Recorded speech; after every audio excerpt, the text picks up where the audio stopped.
ഉച്ചയ്ക്ക് ചോറിന് എന്ത് കറി വെക്കുമെന്ന് ഇങ്ങനെ ആലോചിച്ചുകൊണ്ടിരിക്കുമ്പോഴാണ് കെട്ടിയോൻ വന്ന് പറയുന്നത് നമുക്കിന്ന് ഫുഡ് പുറത്തുനിന്ന് കഴിക്കാമെന്ന്. പിന്നെ വേറെ ഒന്നും നോക്കിയില്ല കേട്ടോ, കാരണം കിച്ചൺ ഡ്യൂട്ടി ഇന്ന് എൻ്റെതാണ്. അതിനുശേഷം ആലോചന എങ്ങോട്ടേക്ക് പോകുന്നതാണ് കേട്ടോ. കാരണം ഞങ്ങളെ വീട് വരുന്നത് കുറച്ച് റിമോട്ട് ഏരിയയിലാണ്. അടുത്തൊന്നും വലിയ റെസ്റ്റോറൻറ്റ്സ് കൊള്ളാവുന്ന റെസ്റ്റോറൻറ്റ്സ് ഒന്നുമില്ല. എങ്ങോട്ടേക്ക് പോകുമെന്ന് ഇങ്ങനെ ആലോചിച്ചുകൊണ്ടിരിക്കുമ്പോഴാണ് കുറച്ച് ദിവസം മുമ്പ് എൻ്റെ സിസ്റ്റർ പറഞ്ഞ ഒരു കള്ള് ഷോപ്പിനെ കുറിച്ച് ഞാനിങ്ങനെ ആലോചിക്കുന്നത്. അപ്പോൾ കെട്ടിയാനും പറഞ്ഞു ഓക്കെ നമുക്ക് അങ്ങോട്ടേക്ക് പോകാമെന്നുള്ളത്. അങ്ങനെ മൂന്നാളും കൂടിയിട്ട് റെഡിയായി നേരെ കാറിൽ കയറിയിരുന്നു കേട്ടോ. എന്നത്തെയും പോലെ ഇവരുടെ സാരഥി ഇന്നും ഞാനാണ് കേട്ടോ. പോകാനുള്ള വഴിയൊന്നും ഞങ്ങൾക്ക് അറിയില്ല കേട്ടോ. പണ്ടൊരു സിനിമയിൽ മോഹൻലാൽ പറഞ്ഞതുപോലെ നമുക്ക് ചോദിച്ച് പോവാം. അതേന്നേ, നമ്മുടെ നാടല്ലേ, നമുക്ക് ചോദിച്ച് പോവാം. പോകുന്നതിനിടയിൽ കുറേ കള്ള് ഷോപ്പുകൾ കണ്ടപ്പോൾ ഞങ്ങൾ വണ്ടി നിർത്തി കേട്ടോ. എല്ലാ കള്ള് ഷോപ്പിലും കയറി ഇതാണോ ഞങ്ങൾ ഉദ്ദേശിച്ച സ്ഥലമെന്ന് ക്രോസ് ചെക്ക് ചെയ്തതിന് ശേഷമാണ് ഞങ്ങൾ അവിടെ നിന്ന് വീണ്ടും ഞങ്ങളുടെ യാത്ര തുടങ്ങുന്നത് കേട്ടോ. ചുട്ടുപൊള്ളുന്ന ഈ കാലാവസ്ഥയിൽ മണ്ണിനെ തണുപ്പിക്കാനെന്നോണം ചെറുതായിട്ട് ചാറ്റൽ മഴകൾ പെയ്യുന്നുണ്ടായിരുന്നു കേട്ടോ. നല്ലൊരു രസകരമായ ഒരു അനുഭൂതിയായിരുന്നു കേട്ടോ. കുറച്ച് നേരം കാർ നിർത്തി അതൊന്ന് ആസ്വദിച്ചതിന് ശേഷമാണ് വീണ്ടും ഞങ്ങളുടെ യാത്ര തുടങ്ങുന്നത്.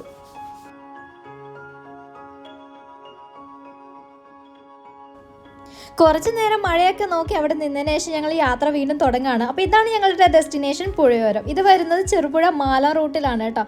നോക്ക് എന്ത് നല്ലൊരു ആംബിയൻസ് ആണ് ഇവിടെയെന്ന്.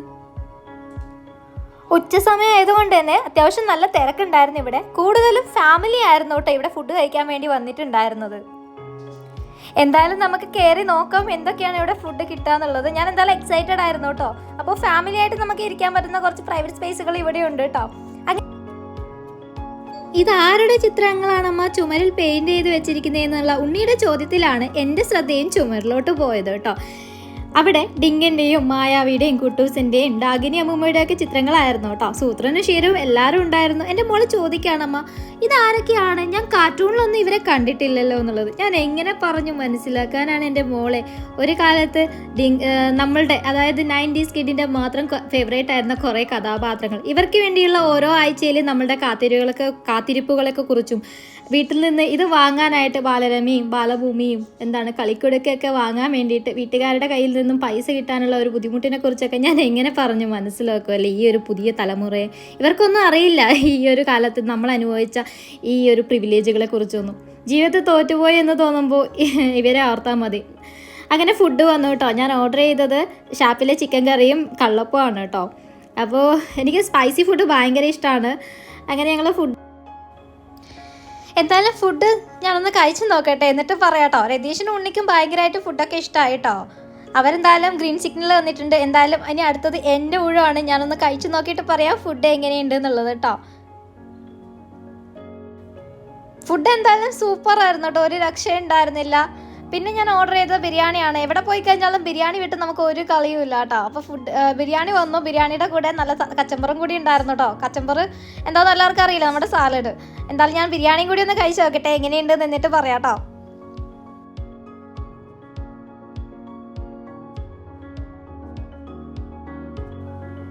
ബിരിയാണിയും കച്ചമ്പറൊക്കെ കൂട്ടി ഞാൻ നന്നായിട്ട് കഴിച്ചു. എനിക്ക് ഭയങ്കരമായിട്ട് ഇഷ്ടമായി ഇവിടുത്തെ ബിരിയാണി. ഉണ്ണിക്കും ഭയങ്കരമായിട്ട് ഇഷ്ടമായിട്ടോ. പിന്നെ ഉണ്ണിക്ക് കച്ചമ്പറാണ് ബിരിയാണിയുടെ കൂടെ ഏറ്റവും നല്ല കോമ്പിനേഷൻ എന്ന് പറഞ്ഞാൽ ഉണ്ണിക്ക് അത് ഭയങ്കര ഇഷ്ടമാണ്. അപ്പോൾ ഉണ്ണിക്കും ഭയങ്കരമായിട്ട് ഇഷ്ടമായിട്ടോ ഫുഡ്. ഉണ്ണി സൂപ്പറാന്നൊക്കെ പറയുന്നുണ്ട് അവിടെ ഇരുന്നിട്ട്. ഫുഡ് കഴിച്ച് ഞങ്ങളൊന്ന് പുറത്തേക്ക് ഇറങ്ങിയാണ് കേട്ടോ. എന്ത് രസമാണെന്ന് നോക്കിയേ, നല്ല കുന്ന്, പുഴ, പിന്നെ എന്നാ കാട്, എന്ത് രസമല്ലേ. എനിക്ക് നമ്മുടെ ഡോറ ചേച്ചി പറയുന്ന പോലെ കുന്ന്, മല, വീട്ടിലോട്ടുള്ള വഴി. നല്ല പീസ്ഫുൾ ആയിട്ടുള്ളൊരു ആംബിയൻസ് ആയിരുന്നു കേട്ടോ. അങ്ങനെ പുഴയോരത്തോട് യാത്ര പറഞ്ഞ് ഞങ്ങളുടെ യാത്ര ഞങ്ങളിവിടെ തുടങ്ങുകയായി. ഈ യാത്രയിൽ എനിക്ക് നിങ്ങളുടെ അനുഗ്രഹവും സപ്പോർട്ടും ആവശ്യമാണ്. എൻ്റെ വീഡിയോ ഇഷ്ടമാവുകയാണെങ്കിൽ സപ്പോർട്ട് ചെയ്യുക. നിങ്ങളുടെ നിർദ്ദേശങ്ങൾ കമൻ്റായി രേഖപ്പെടുത്തുക. അപ്പോൾ വീണ്ടും മറ്റൊരു വീഡിയോയിൽ കാണുന്നവരെയും it's me Vidya signing of.